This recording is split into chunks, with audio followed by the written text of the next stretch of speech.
Hello and welcome to another episode of Kalamba Katch Up, the show where we take you through the latest and the greatest from the Kalamba Game Studio. Today is a very special episode. With me in studio is our Chief Commercial Officer, my boss, John Cutler. Welcome, John. Thank you. Good to be here. Good to be here. And I've brought the weather, so I do apologize to everyone for that. It is absolutely pissing down, and John is wearing flip-flops. You can't see, but under the table he's wearing flip-flops. God knows why, because it is freezing and we're all soaked and feeling very sorry for ourselves today in studio. So thanks, John, for that. John is from a little town called Shrewsbury, which is known as the parking lot of the United Kingdom.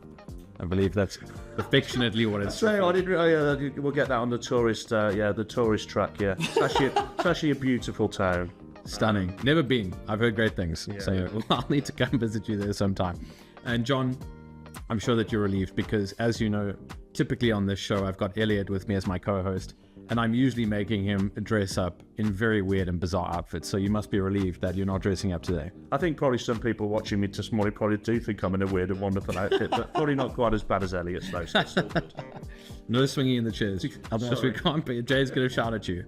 Jade is there behind the camera shouting already. Yeah. Right. So John, we've obviously got a lot to catch up on today, but it would be remiss of me to not mention that we've had a very good start to the year so far in 2025. Can't believe what year it is now, but February we're on pace to hit, I believe it's 90% year-on-year growth. Yeah, absolutely. So we had a record month in January, and we're on track to smash that record in February. So very strong start. Yeah, so many records, so little time. So the pressure's on, but we love it. You know, that's what we signed up for, right? Absolutely. So John, let's as I said, we've got a lot of things to catch up on. But firstly, it's great to have you in studio, and I'm glad that the viewers get to be introduced to you as well. There's a lot of things we want to cover. First and foremost, new markets. We've obviously done a lot of expansion into regulated markets, and it's a key strategic growth driver at Kalamba Games. Firstly, John, why is new market expansion, particularly regulated market expansion, a priority for Kalamba? As you know, all market expansion is always a priority, but as you say, regulated markets are a great opportunity for Kalamba Games for a multitude of reasons. We've got a lot of experience now of entering into these markets, understanding the processes that are required to do that.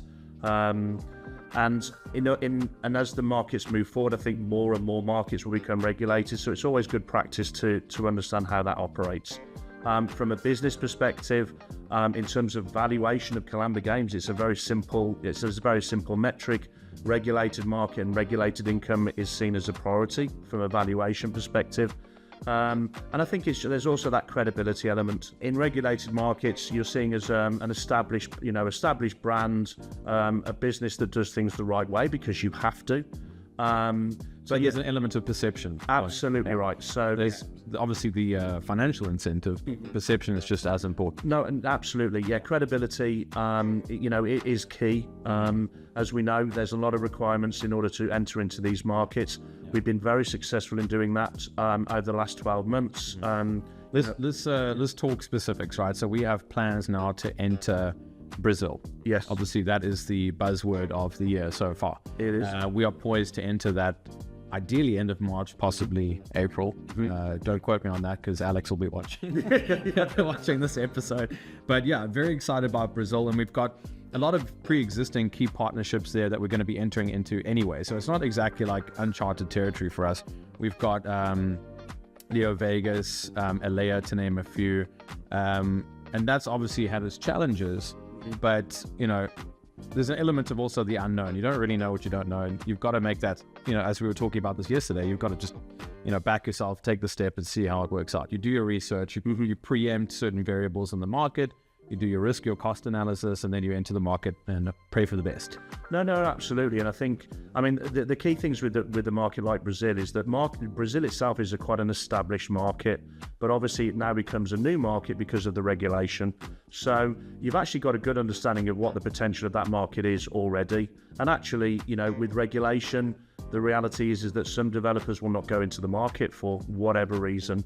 So you have the benefit of knowing what that market potential is, but also the opportunity that it becomes a new market. As you say, it's been an interesting journey, I think, from a compliance and a regular, sort of following the regulation. But like I said, because we've got experience of doing that with the markets that we've previously entered, I think we're in a very strong position to overcome those. And as you say, targeting March to have everything in place, and then obviously working with our, operator partners, so of which you mentioned, to get those branded reports done, and then start planning on how we can optimize go lives as soon as we possibly can, really. Absolutely. Another few markets worth mentioning. Croatia, we're expanding into Croatia this year. We already have an existing partnership with Supersport. We're now expanding that partnership with Zcure, a very strong value partner of ours. We're also going to be entering into Argentina with an exclusive deal with Betson. And then hopefully as well, H1 will see us entering into regulated South Africa, my hometown, for the first time. So very excited about that. And then in terms of other pending markets, we have Switzerland as well. Yeah. That's looking like a real possibility of entering there relatively soon. Yeah, no, absolutely. I mean, Switzerland's a really, again, an established market that we've not been in before. Giovanna's done a phenomenal job in sort of getting, partnerships and agreements in place to enter into that market, very lucrative market from what we understand. As you say, Croatia's an interesting market for us. It has been regulated for some time. We have had games go live in that market in the regulated space. However, they were some of our older titles. So really excited to see what we can deliver with the new titles, which we know have performed so much better. Yeah, it's almost like a re-expansion into absolutely, re-entry. Yeah, re-entry into absolutely right. So lots on the cards in terms of new markets, and we're obviously very excited about that, and looking forward to the opportunity to test and prove ourselves in these markets. There's no exception there. Very quickly though, just add in. But let's not forget that Spain and Portugal are markets that we're also developing now. So Spain is a market where all of our new titles are now certified for that market, which is a new development from January 2025. So not only are we entering into new markets similar to Croatia, we're looking to expand in the existing markets that we have as well. And so, very exciting time for regulated markets for us. I mean, Italy, we've almost doubled our growth in Italy. Absolutely. That's in the space of 1 year, so that's fantastic. Yeah, absolutely. Yeah. So again, consolidating existing markets, optimizing those, and then re-entry into a couple of key markets: Brazil, Argentina, South Africa, to name a few. Right. Let's move on, John. Some other very exciting news to discuss about the start of the year is our network promotion, specifically our cash drops. That's cash drops with a K for Kalamba, K for clever. Yeah. That one went that's a really good one, K for not clever. That one went over John's. God. That was a dad joke as well. You should know better. Awful. You should know better. Right, so let's talk network promotions. On the 4th of February, we went live with our fourth and our largest network promotion to date, 4 million euros in estimated cash drop prizes for this network campaign. It's our most ambitious campaign to date. We have over 200 brands participating in this campaign. As I mentioned, Kalamba Games as a whole saw a 90% year-on-year growth from 2024. A huge part of that success has been the engagement technology that we have in-house. Cash Drops has been a flagship product of ours, and we continue to innovate in that space, and we'll touch on another development, a new flagship product, a little bit later in the episode. But John, my question is, how important are engagement tools and feature development as a core strategy for the company? Absolutely core to the strategy. As you mentioned, in 2024 was a record-breaking year for Kalamba, and our promotional tools. The development of cash drops from which we launched in 2023, but really hit the ground running in 2024. Followed that with the tournament tool, as you know, that we launched in Q4. It's an established tool. We did over 200 probably localized campaigns, and then, as you say, we had 300 plus. 300 plus. Sorry, 300 plus local. Can't even keep up. I know every single one of them, by the way. Yeah. And then followed that up with the network campaigns, which again were very, very successful. Delivered the levels of performance that we knew that they would deliver. So, and obviously what we're looking to do is build on that technology in 2025, because as a market, there's a lot of slot games out there. We all know that. There's a lot of fantastic developers out there as well. We know that. But our promotional tools is a way for us to and differentiate our proposition from a lot of people within that market. You know, as you know, there is no technical requirements from the operator side, which is great for the casino managers. There's no additional work. No API integration needed for those tools. Absolutely. Automated payouts. Self-funded. Self-funded, that's the biggest one, right? No marketing spend required. Absolutely. And obviously there's a lot of technology and development that goes into creating those tools. And as I said, we're looking to build on that in 2025. Got some really exciting plans that, you know, hopefully in the next catch-up we'll be able to provide more information about those. But at the same time, you know, the focus certainly from our perspective is to optimize the network campaign. We've got 3 months, as you say, 4 million euros. Continue to drive the tournament tool, which has started fantastically well, seen some great results there. We're jumping the gun. We're going to get to that in a second. Sorry. You're giving away the surprise. Yeah, sorry, dude. Okay, Work with me, not against me. Yeah, sorry. Network campaign, right. Just some stats for you guys. Since launching our first network campaign, as John mentioned, that was in Q4 of 2023. So that seems like a lifetime ago. Seems a long time ago. It goes really quick, yeah. So to date, with all of our network campaigns, we've given away a total of 106,000 cash drops across 1.7 million players to a total value of 6 million euros in paid out cash prizes. We are looking, to give you some context, that's now basically the last year of performance of network campaigns. We're looking to double that number this year. So we're looking to give away, by the end of 2025, 12 million euros in cash drop prizes. So again, having those network campaigns is a massive factor in facilitating growth internally and externally with our partners. We typically see, John, as you know, on average, whether it's a local campaign or even a network campaign, the uplift generated from these campaigns can range anywhere between 300% uplift in turnover to as much as 1,000%, even 6,000% in some cases. So for us, it's an absolute no-brainer. And again, like for me, the main selling proposition with these tools is the operator doesn't need to do anything. We do it all. We optimize, we implement the campaigns, we do the post-campaign reporting. I mean, it really is all there in one single package. And like you said, no integration, automatic payouts, seamless payouts to the player wallet, and most importantly, self-funded, which is a huge part of the strategy. John, I would be remiss for not mentioning as well, one of the key selling propositions about our engagement technology is, of course, the customization. Every campaign is completely configurable, from the number of games you want to include, to the sizes of the prizes, the frequency of the prizes, the volume of the prizes. Do you want to give away, 2,000 euros, but to a smaller number of winners, or do you want to give away 50 euros to a larger number of winners? It's all about what you, as the operator, are looking for when it comes to the selling proposition to your players. And you know your players best, obviously. So we configure the campaigns based on what resonates with the market, what resonates with the player base. As you can see behind me at the moment on the screen, is an example of what that promotion panel looks like. I believe Phil is going to be showing you an image of our current network campaign that's live.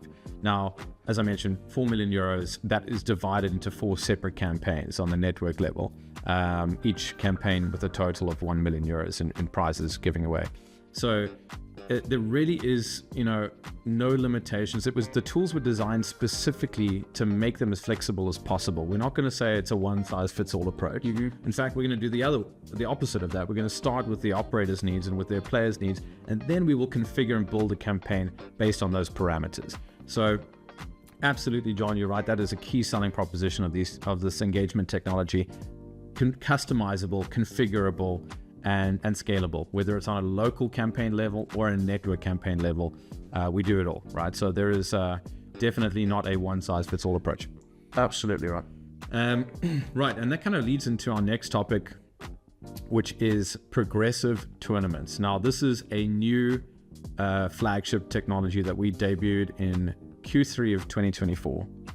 I must say with some hesitation, because we were not sure how it would perform in a market level. We'd done our testing, we'd done our due diligence, but really it was the first kind of tool of its kind. So there were a lot of unknowns. And I'm very proud to say, looking back now since Q3, we've had an opportunity to run a number of these progressive tournament campaigns. Every one of them ubiquitously has seen significant uplift in turnover, in GGR, in players, in rounds, all the KPIs that we're measuring as success factors for these campaigns. So what exactly is a progressive tournament, Kai? Very good question. Right, so the concept is pretty simple. A lot of you watching the show will be familiar with what a standard leaderboard tournament is. Typically, and I'll make it very simple, you have a leaderboard with, say, 10 positions, right? And you have a tournament that is running for, say, 7 days. At the end of that 7 days, the tournament is finalized and the guys on the top win the big prizes, the guys on the bottom win something, but not the big prizes, right? We've not changed that standard definition of what a leaderboard tournament is. What we've done is just introduced a new element to make that traditional leaderboard mechanic more exciting. So the win criteria is still, highest win multiplier. So that determines where the player is going to fit in the leaderboard. And we have multiple win criteria that we can apply. That's just the most popular one. The catch here, John. Well, I was going to say, but there's more. There is more. The catch with this now is, let's say, for example, just to make this a simple case study, you've got 10 positions. The bottom 5 positions in the leaderboard are fixed monetary prizes. In other words, let's just say 100 euros for the bottom 5 places. The top 5 places are progressive prizes. And what we do essentially is we apply a multiplier to each of those prizes. So for example, position 1 on the leaderboard, let's say it's day 1 of the tournament. You get into the tournament, you're spinning, you're winning, you get up to that P1, you're ecstatic, you're on track to win 1,000 euros. Now, what we do is the next day, as the bets are accumulating in the campaign, we apply a multiplier, typically a 2x multiplier. So by day 2, that P1, where you're sitting nice and cozy and you've got your 1,000 euros, is now worth 2,000 euros. And we keep adding those multipliers by a factor of essentially 5 different phases. And what that means is you could get into the start of the tournament and the prize pool is 10K in total prizes. By the end of the 7 days, that prize pool might be as much as 30, 40, 50K. So that is incentivizing the players to stay engaged in the tournament, because that first place is never guaranteed, as you know. Yeah. But now they're even more incentivized to engage with the tournament because they could get 1,000 euros on day 1 and 10,000 euros by day 7. So the entire mechanic and interaction with the tournament, the traditional tournament, has now been changed. We're now saying to players, look, stay in, come back to the tournament every day. You're going to see these prizes increase. Yes, you can still, if you don't win any position in the top 5, you're still going to get a fixed monetary prize, and that's great. But imagine what the possibilities are of, you get to day 7, now suddenly your prize pool has, increased by a factor of 6, for example. And I think, certainly from my perspective, watching watching the tournaments progress, I actually was quite shocked in terms of how high the prizes were getting in a very, very short period of time. You were looking at top prizes of 15,000, 20,000 euros. That's not an insignificant. That's just one prize. That's just one. That was just the top. One prize in the campaign. And as I said, that surprised me how quickly it got up to that point. And we know that tournaments is an established tool in the market, but the reality is actually the prizes pools aren't anywhere near as big as what we are being able to generate with the tool as it stands at the moment. It's dynamic. Yeah. It lends itself again to that customization, which we mentioned earlier. Same proposition as the cash drops tool. Self-funding, right? So no need for investment into it. The progressive tournament sits in-game, so there's no API integration needed. Very simple, right? So all of our tools and our engagement technology is built with that in mind. The core principle is, how can we make this as simple as possible for the operator and attractive as possible for the end user, the player? And progressive tournaments is no exception. Now stay tuned, we will have other products that we are developing throughout 2025, which we're very excited to talk to you about. We cannot mention them as of yet. But yeah, some exciting work going on in the background there. Right, so John, conscious that we covered a lot today in the episode.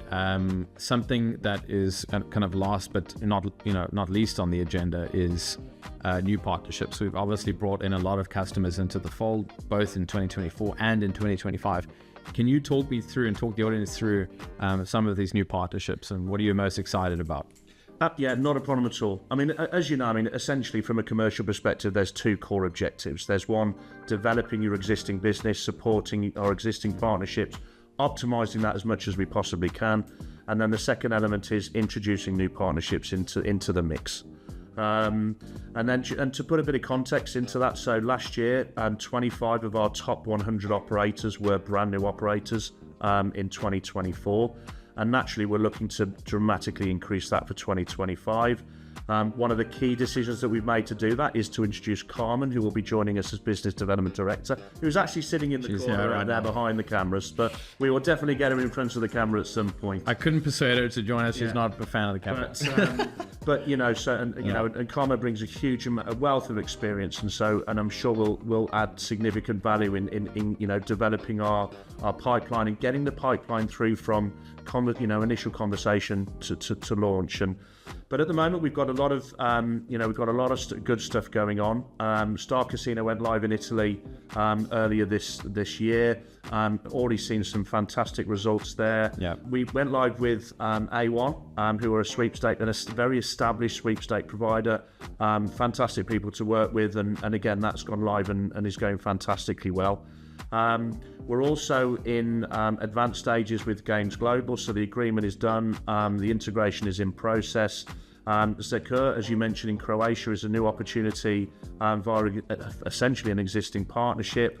We're finalising integrations with Azurtech, again, very excited about the potential that we can achieve with those. 1xBet is another one where we've been working very hard with them on the direct integration. Direct integration.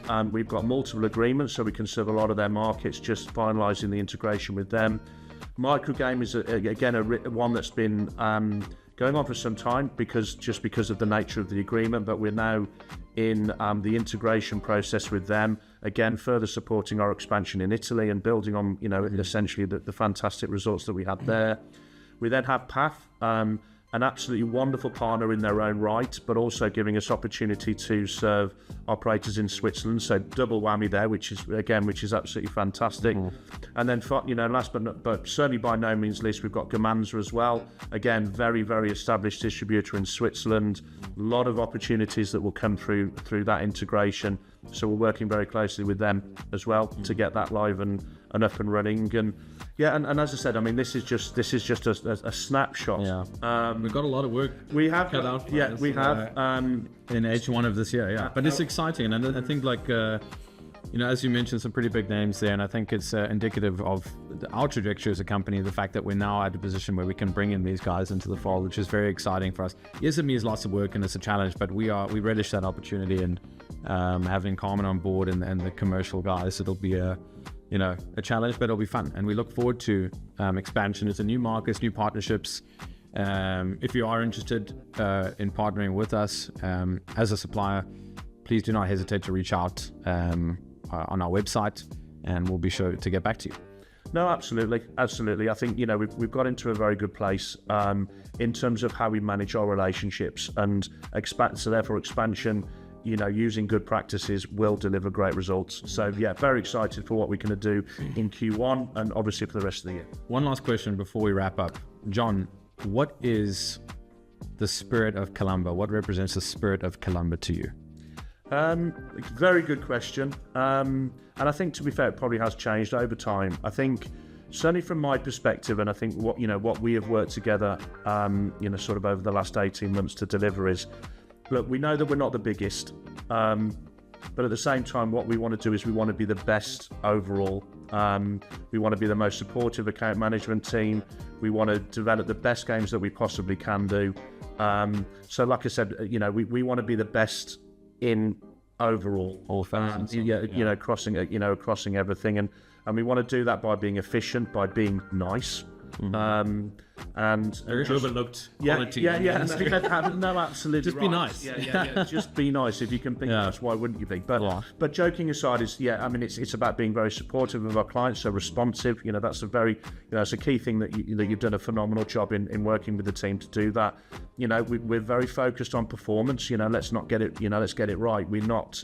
We want to be nice, but I think we're affirmative. We want to drive. Still performance driven. That's absolutely right. But it's just being the best overall provider to deal with is our strategy and our objective. And look, we know that we can improve, but I think that we're doing a pretty good job of it. Yeah, I'm proud of us. Certainly the feedback that we get is certainly, a lot of the feedback that we get is a lot of operators really enjoy working with us. And for me, that's testimony to what we're trying to achieve, which is great. Absolutely. Okay, well, that's a wrap. Thank you so much for joining our episode of Kalamba Katch Up. John, thank you for joining me in the studio. And we look forward to speaking with you next time on our next episode. Yeah. Cheers guys. All right. Thank you.